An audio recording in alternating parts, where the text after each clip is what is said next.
عقلمند گدھا۔ جنگل کے بادشاہ ببر شیر نے چشمے کے کنارے والی چٹان کے نیچے گھنی جھاڑیوں سے جھانک کر دور تک پھیلے دھان کے لہلہاتے کھیت پر نظر ڈالی۔ بہت دور ایک درخت کے نیچے کوئی چیز ہلتی ہوئی نظر آ رہی تھی۔ شیر نے پنجوں سے آنکھوں کو ملتے ہوئے دوبارہ اس کی طرف دیکھا۔ یقیناً وہ کالا ہرن تھا۔ شیر رات سے بھوکا تھا۔ کالے ہرن کی لذیذ گوشت کے تصور ہی سے اس کے منہ میں پانی آ گیا، اور ایک ماہر شکاری کی مانند جھاڑیوں کی آڑ لیتے ہوئے اس نے ہرن کی طرف قدم بڑھائے۔ دوسری طرف بانسوں کے جھنڈ میں ایک چیتا بھی ہرن پر نظریں جمائے ہوئے تھا۔ بھوک سے اس کے پیٹ میں بھی چوہے دوڑ رہے تھے۔ چیتے نے بھی ہرن کی طرف بڑھنا شروع کیا۔ ہرن دونوں طرف سے بڑھتے ہوئے خطروں سے ہی بے خبر نرم گھاس کھانے میں مشغول تھا۔ کبھی وہ اپنے بادام جیسی آنکھیں گھما کر ادھر ادھر دیکھتا اور پھر گھاس کھانا شروع کر دیتا۔ جانور خطرے کی بو سونگھ لیتے ہیں۔ ان بے چینی آنکھیں ظاہر کر رہی تھیں کہ اس نے خطرے کی بو سونگھ لی ہے۔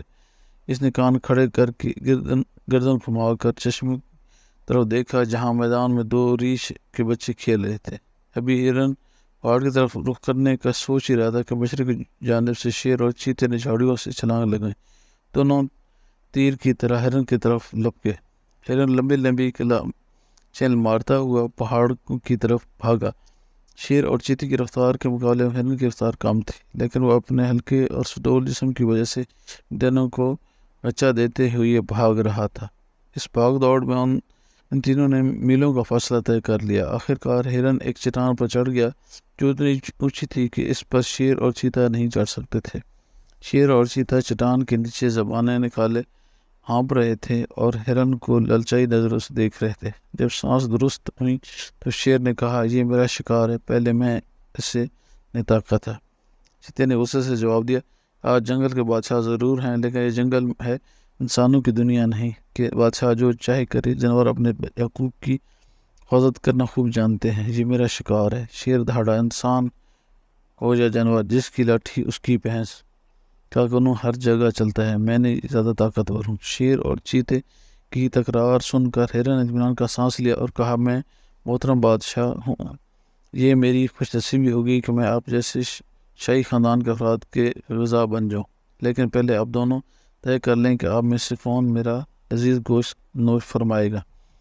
شیر اور چیتا دوبارہ تکرار کرنے لگے۔ اسی دوران ادھر سے ایک گدھے کا گزر ہوا تو ہرن نے جھٹ سے مشورہ دیا، میرے خیال ہے آپ دونوں اس سلسلے میں گدھے صاحب سے مشورہ لے لیں، کیونکہ مشورہ دینے کے لیے عقلمند ہونا ضروری نہیں۔ شیر نے کہا، چلو مجھے منظور ہے، وقت پڑنے پر گدھے کو بھی باپ بنایا جا سکتا ہے۔ چیتے نے گدھے کو حکم دیا، گدھے کے بچے ادھر آؤ۔ گدھا پہلے تو ڈرا کہیں یہ دونوں اسے ہی ہڑپ نہ کر لیں، پھر ڈرتے ڈرتے دانت نکالتے ہوئے ان کے قریب آیا، اور جب اس نے پورا قصہ سنا تو خوشی سے مشورہ دیا، ہاں تو شیر صاحب آپ کا دعویٰ ہے کہ آپ نے ہرن پر نظر پہلے ڈال لی، جبکہ چیتے صاحب کا دعویٰ ہے کہ ہرن کو دیکھ کر پہلے ان کی رال ٹپکی۔ کیونکہ یہاں کوئی گواہ نہیں ہے، اس لیے میرا مشورہ ہے کہ آپ دونوں اپنے اپنی جگہ تشریف لے جائیں، اور جب میں رینگنا شروع کروں تو آپ دونوں دوڑنا شروع کر دیں۔ جو پہلے یہاں پہنچ جائے گا وہی ہرن کو نوش فرمائے گا اور اس کا حقدار ہوگا۔ شیر اور چیتا بھوک سے بےتاب تھے، لیکن دونوں کو اپنی تیز رفتاری پر ناز تھا، اس لیے انہوں نے گدھے کی تجویز مان لی، اور یہ طے ہوا کہ دونوں اپنی جگہ لوٹ جائیں گے، اور اس دوران ہرن صاحب چٹان سے اتر کر نہا دھو کر ان میں سے ایک کی خوراک بننے کے لیے میدان میں کھڑے ہو جائے گا۔ جیسے ہی گدھا صاحب اپنے بے بسی پر آواز میں رینگنا شروع کر دیں کہ دوڑنا شروع ہو جائیں گے۔ شیر اور چیتا اپنی اپنی جگہ واپس چلے گئے۔ جب کافی دیر تک گدھے کی رینگنے کی آواز نہ آئی تو دونوں کا ماتھا ٹنکا۔ پہلے تو انہوں نے ایک دوسرے کو گھورا، پھر چٹان کی طرف دوڑنا شروع کر دیا۔ جب چٹان کے نزدیک پہنچے دیکھا وہاں چاروں طرف ویرانی اور سناٹا تھا۔ ہرن کو کہیں پتہ نہ تھا اور گدھے سر سے سینگ ہی نہیں، پورا گدھا ہی غائب تھا۔ شیر نے غصے سے چیخ کر کہا، اس گدھے کے بچے نے ہمیں دھوکہ دیا۔ چیتے نے سر جھکا کر افسوس سے کہا، شیر صاحب گدھا وہ نہیں، ہم دونوں ہیں۔